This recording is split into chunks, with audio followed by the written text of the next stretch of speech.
Sejam todos bem-vindos a mais uma edição do quadro Smartus Entrevista. Eu sou Henrique Sisman, jornalista e diretor de conteúdos aqui na Smartus, e hoje recebo o Marcos Lopes Prado, que é sócio do escritório Sescom, Barrier, Flash e Barreto Advogados.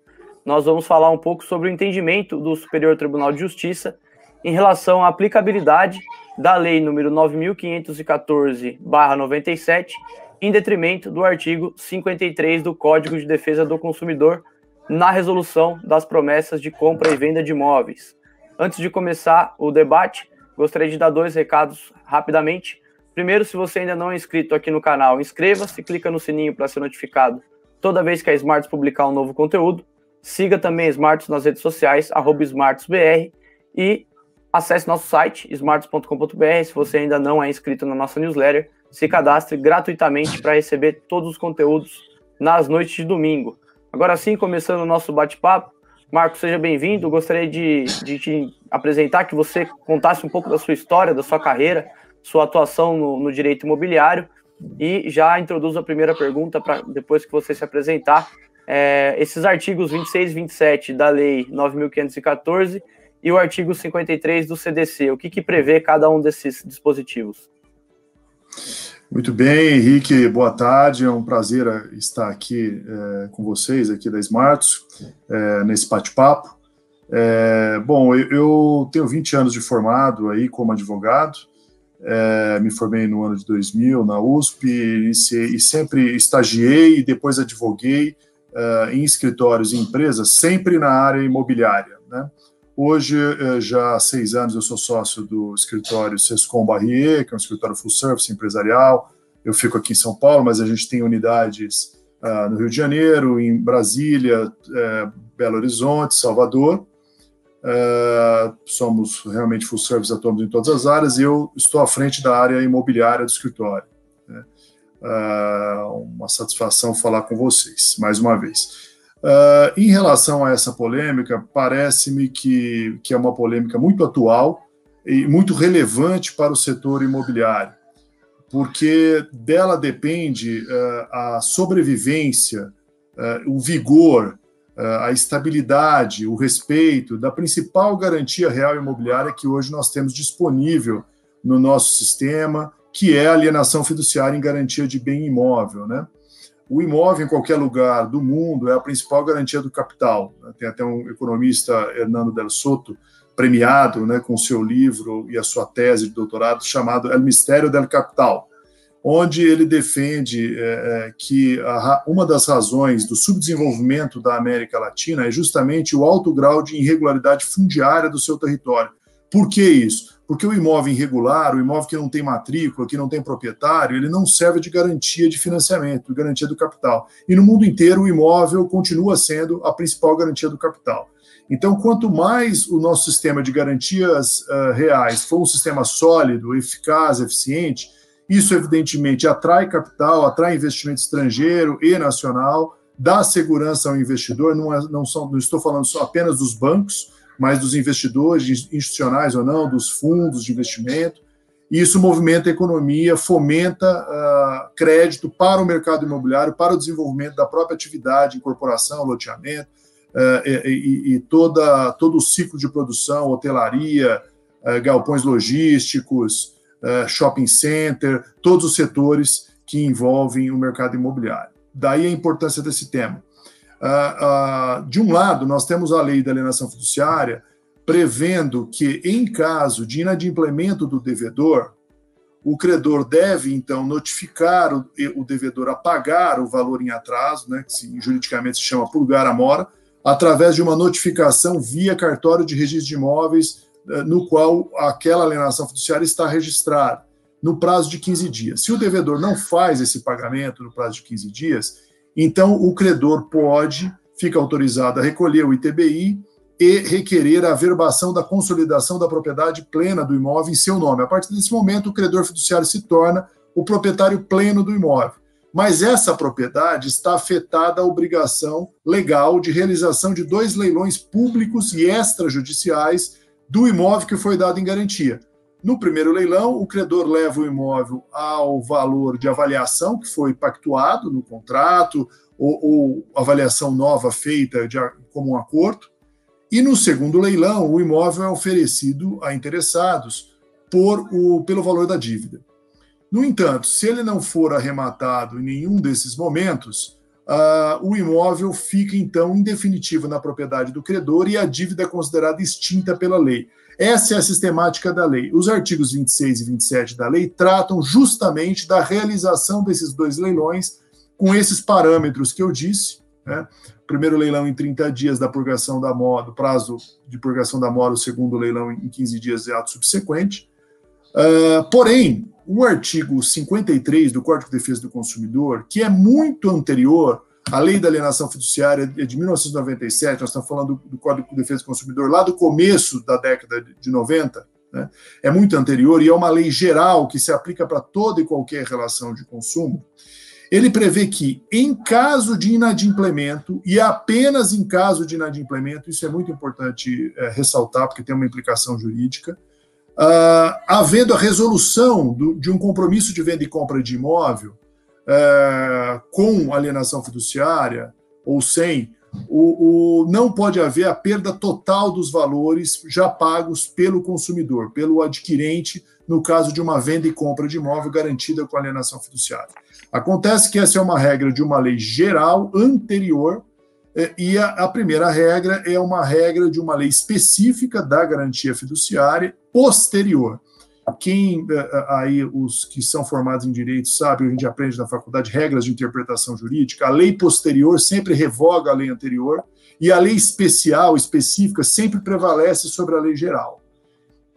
Então, dessa polêmica, né, se vai ou não, qual regra vai ser aplicada, é que surgiu aí uma divergência, inclusive jurisprudencial, entre um entendimento majoritário que tem sido adotado pelo Tribunal de Justiça do Estado de São Paulo, aqui, as sessões de direito privado, e o Superior Tribunal de Justiça, que é uma instância especial. O STJ se posicionando claramente já há 7 anos a favor da aplicação específica da Lei de Alienação Fiduciária, e o Tribunal de Justiça ainda invocando a aplicação do artigo 53 do Código de Defesa do Consumidor. Isso causa uma insegurança jurídica muito grande para o setor imobiliário, para quem desenvolve atividade. A gente sabe, por exemplo, no setor de loteamento, a alienação fiduciária é o principal veículo para viabilizar a securitização de recebíveis imobiliários. E o CRI, que é a securitização, é a principal ferramenta de acesso ao crédito no mercado de capitais pelo loteador, porque não há linhas de crédito bancário específicas para o setor de loteamento, né? Até houve uma tentativa aí da Caixa de criar lá o Produlote lá, né? Mas a gente sabe que o produto acabou tendo uma série de dificuldades com o ciclo do loteamento e não foi bem atendido, bem recebido. Então, é um setor carente de financiamento de crédito. Então, a sobrevivência da alienação fiduciária e da própria lei é fundamental para o fomento da atividade.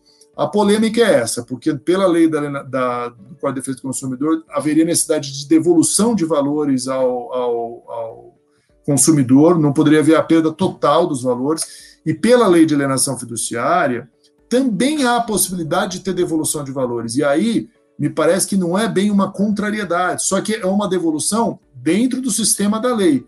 Quando que ocorreria a devolução? Se houver o leilão do imóvel positivo, com arrecadação de valor superior ao valor da dívida, a diferença entre o valor da arrematação e o valor da dívida, a lei diz, deve ser entregue ao devedor, num acerto de contas pós o leilão.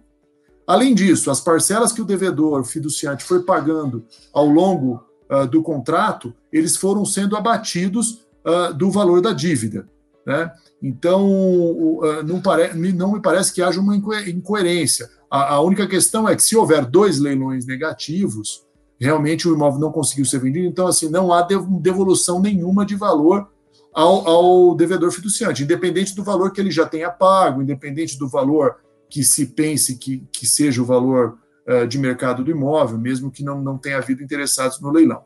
Perfeito. Então, a questão é essa.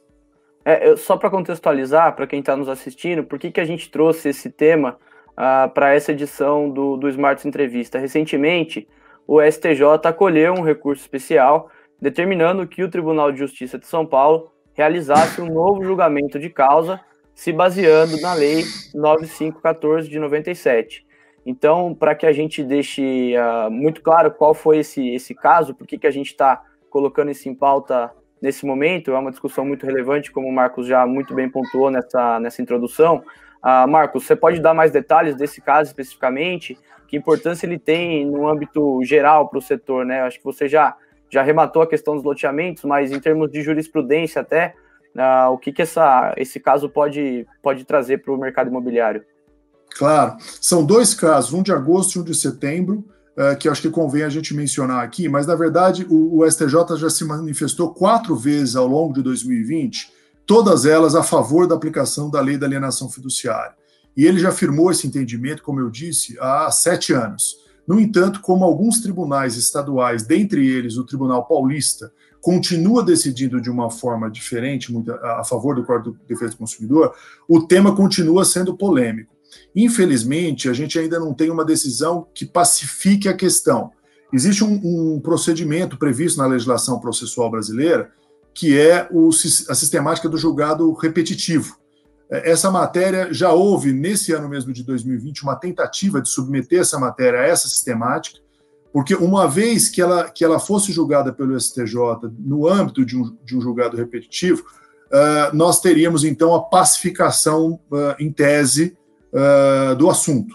Mas o próprio STJ não recebeu a tese repetitiva, argumentando que a matéria ainda não estava devidamente debatida nos tribunais, nas instâncias inferiores, né? O que, assim, para nós que atuamos na área imobiliária e conhecemos as arguras, as dificuldades das empresas do setor, é muito ruim, né? Eu acho que quanto mais rápido a justiça anda e estabelece claramente a regra do jogo, mais fácil fica para o mercado se desenvolver.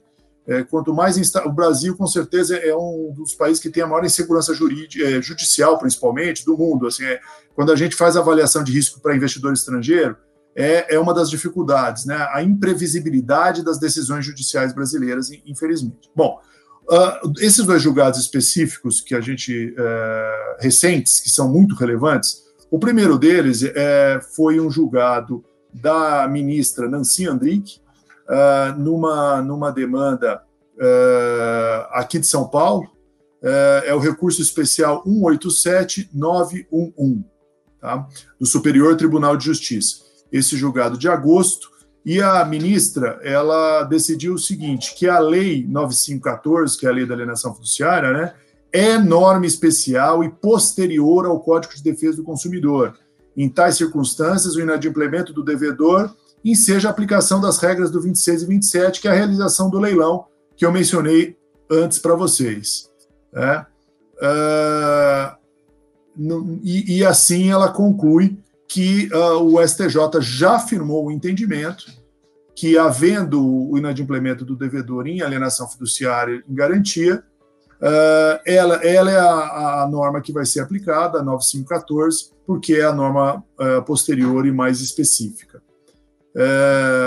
Isso, então, um julgado bastante interessante. Ela até chama a atenção que, se os interessados insistissem em ainda interpor um último recurso para o Supremo em matéria constitucional, isso poderia até ser interpretado como uma tentativa protelatória, né? E acarretar até condenações específicas. Muito interessante aqui esse julgado da ministra Nancy Andrighi. E depois nós tivemos um outro mais recente, de agora de setembro, do ministro Ricardo Vilas Boas Cueva. Nesse julgado, é o recurso especial 184-4226, nós tínhamos um acórdão aqui do Tribunal Paulista que havia decidido pela aplicação do Código de Defesa do Consumidor. E o que é interessante notar, que no caso, o caso concreto se referia a uma escritura de venda e compra de imóvel com pacto adjeto da alienação fiduciária. Então, nós estamos falando de uma hipótese de venda definitiva do imóvel, ou do lote, ou da unidade autônoma. Não é uma promessa de venda, é uma venda definitiva. Uma vez celebrado, o adquirente, o consumidor, ele já é o proprietário do imóvel? É que no mesmo ato, a título de garantia do saldo devedor, ele transfere a propriedade fiduciária em caráter resolúvel à incorporadora, ou loteadora, à vendedora, em garantia do saldo do preço. Mas já há uma venda e compra definitiva. E, portanto, não há que se falar, por exemplo, na aplicação da lei dos distratos. Porque a lei dos distratos ela foi feita, elaborada exclusivamente para compromissos de venda e compra ou promessas de venda e compra de lote ou de unidade autônoma, e não para vendas definitivas. E esse julgado de São Paulo, ele tratou esse caso concreto de uma venda definitiva como se fosse uma promessa de venda e compra. E determinou o distrato, a aplicação da lei dos distratos, a aplicação do artigo 53 do Código de Defesa do Consumidor e a devolução de valores ao consumidor nos percentuais previstos na lei dos distratos. O que choca, né? Porque é negar a aplicação à lei da alienação fiduciária. Então, e eu estou mencionando isso porque o acórdão do STJ, ele diz exatamente isso, que se trata de uma venda definitiva, não se trata de um compromisso de venda e compra, portanto, se aplica a lei da alienação fiduciária. E ainda o ministro reitera, tal posicionamento do Tribunal Paulista destoa da jurisprudência do STJ, já afirmada no sentido de que, na hipótese de inadimplemento do devedor em contrato de alienação fiduciária, a quitação da dívida deve se dar nos termos do 26 e 27 da Lei 9514, que é através da realização dos leilões do imóvel, e não da aplicação da Lei dos Distratos ou do artigo 53 do Código de Defesa do Consumidor. O STJ já afirmou esse entendimento, claro, né, ele reitera isso mais de uma vez ao longo do acordo, dá provimento ao recurso, determinando que o processo volte ao Tribunal de Justiça de São Paulo para que faça um novo julgamento do caso, aplicando a Lei 9514 da alienação fiduciária e não a Lei dos Distratos ou o artigo 53 do Código de Defesa do Consumidor, esse acórdão de 14 de setembro de 2020, do ministro Ricardo Vilas Boas Cueva, do STJ. Então, veja que a posição do STJ está muito clara, né? Nós precisamos de uma uniformização aí do entendimento jurisprudencial no país inteiro, não é só o Tribunal de São Paulo que tem divergência com relação ao assunto, para que o mercado tenha uma previsibilidade de qual é a regra do jogo. Né? Bancos, fundos, incorporadores, loteadores, desenvolvedores, proprietários também que fazem parceria para o desenvolvimento de empreendimento, saibam claramente qual é a regra do jogo. Isso é fundamental. Perfeito. É interessante você mencionar a lei dos distratos, porque ela surgiu ali no final de 2018 para tentar solucionar esses litígios quando exatamente havia uma desistência da promessa de compra e venda de imóvel. Nesse segundo caso, ela teve influência, mas de modo geral,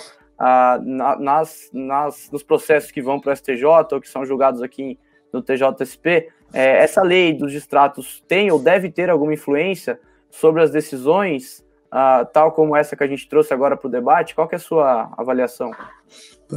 A meu ver, quando se trata de venda e compra definitiva com alienação fiduciária, não deveria se falar e nem se aplicar em nenhuma hipótese a lei dos distratos, né? Porque, como eu disse, já houve a transferência definitiva do imóvel ao comprador, não é mais um ambiente de promessa, o negócio jurídico venda e compra já está aperfeiçoado, então o que se tem ali é o pagamento ou não da dívida e a execução da garantia dessa dívida, que é a alienação fiduciária, segundo o procedimento previsto na lei da alienação fiduciária. Mas nós sabemos que o mercado é muito criativo e muitas vezes os institutos jurídicos eles têm sempre prós e contras.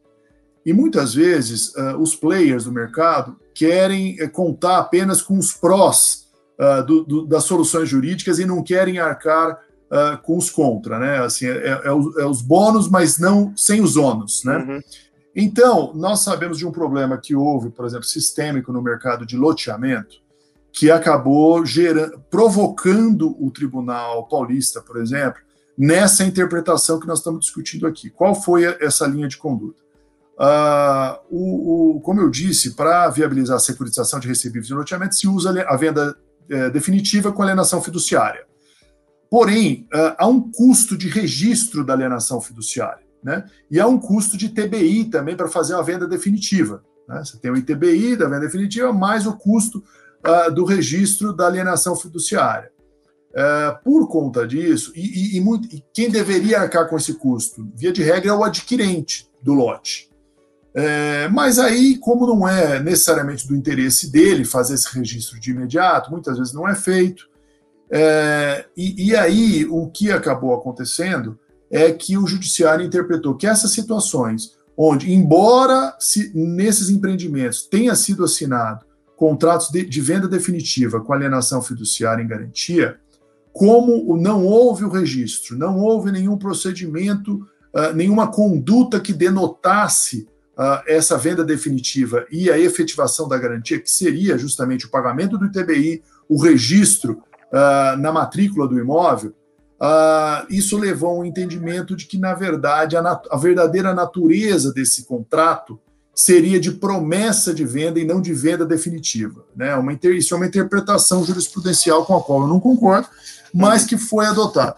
E aí, você veja, é o barato que sai caro, né? Para se economizar o ITBI, para se economizar os emolumentos de cartório, se perdeu a proteção da lei da alienação fiduciária. E isso traz um impacto não só para o loteador, como para o crisista, para quem investiu naquele CRI, porque a ideia era, eu só vou levar registro se houver inadimplemento. Naqueles lotes onde houver inadimplemento, eu vou lá e registro e executo depois, né?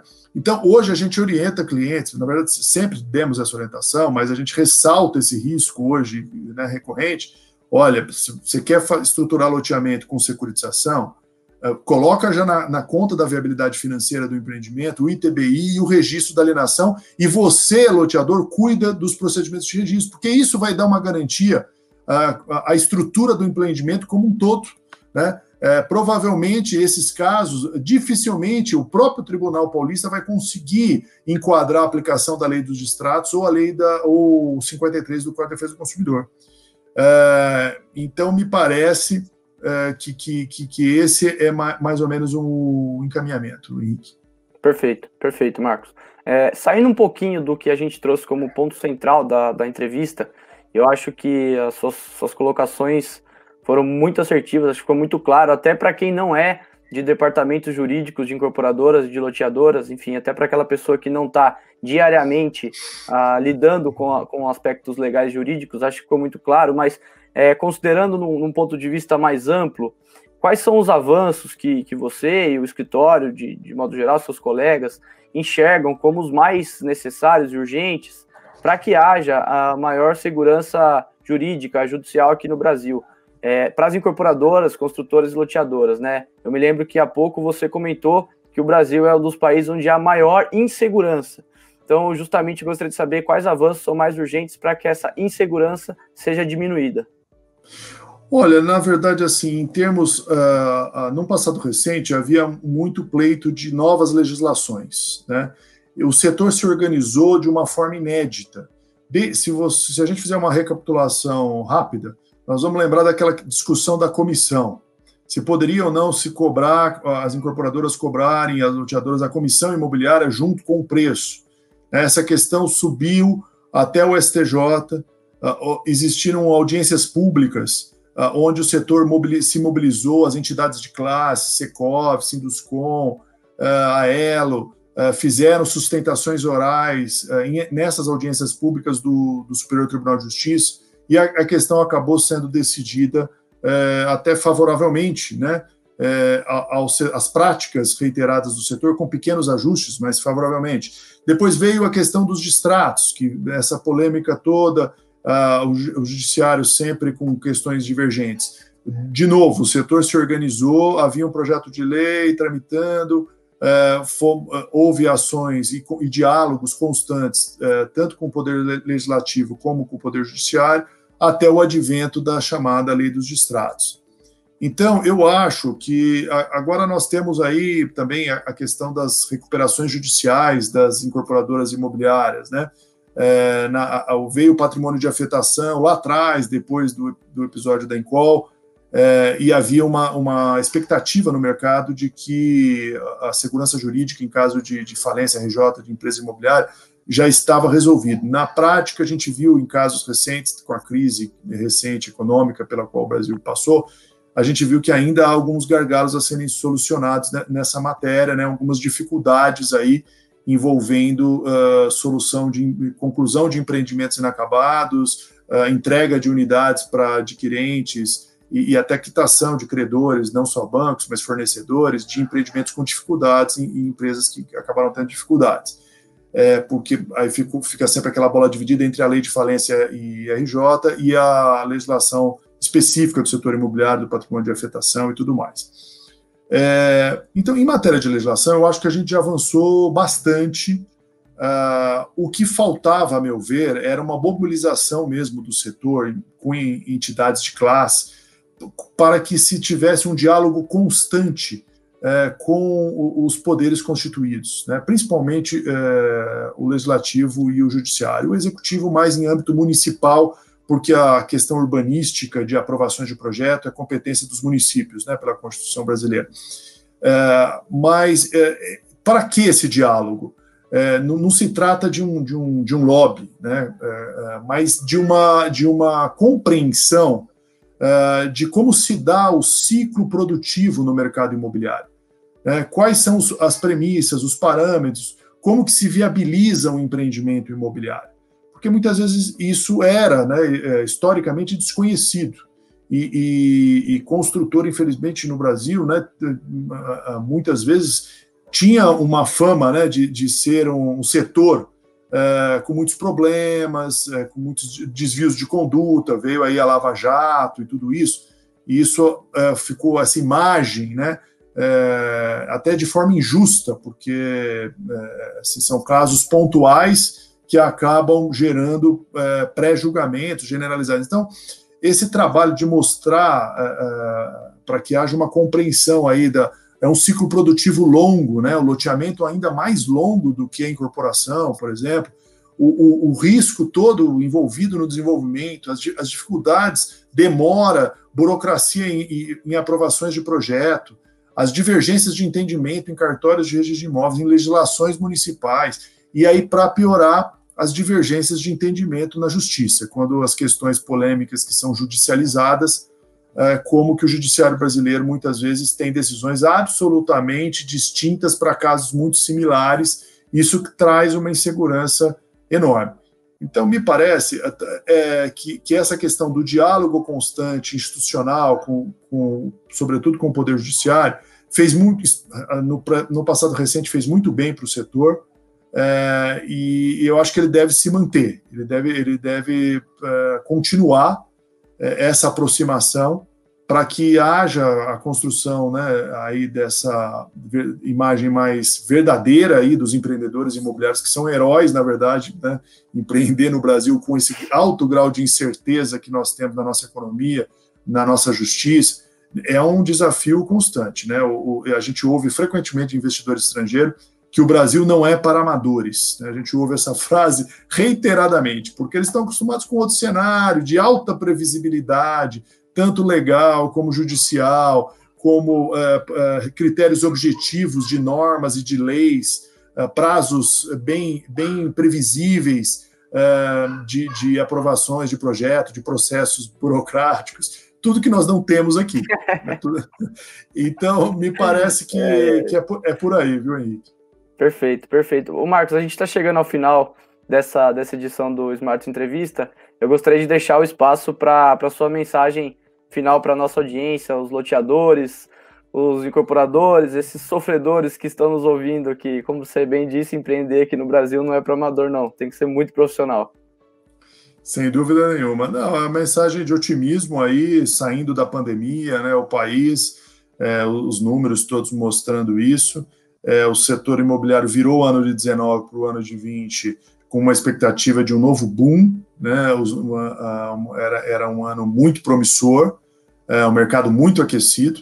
Infelizmente veio esse balde de água fria da pandemia aí, mas me parece que o segundo semestre já começou bem melhor, e agora aqui no último trimestre do ano eu percebo o mercado já bem reaquecido pelo número de operações, número de demandas, aí, consultas que a gente recebe no escritório, as aquisições voltando a acontecer, os investimentos de médio prazo voltando a acontecer.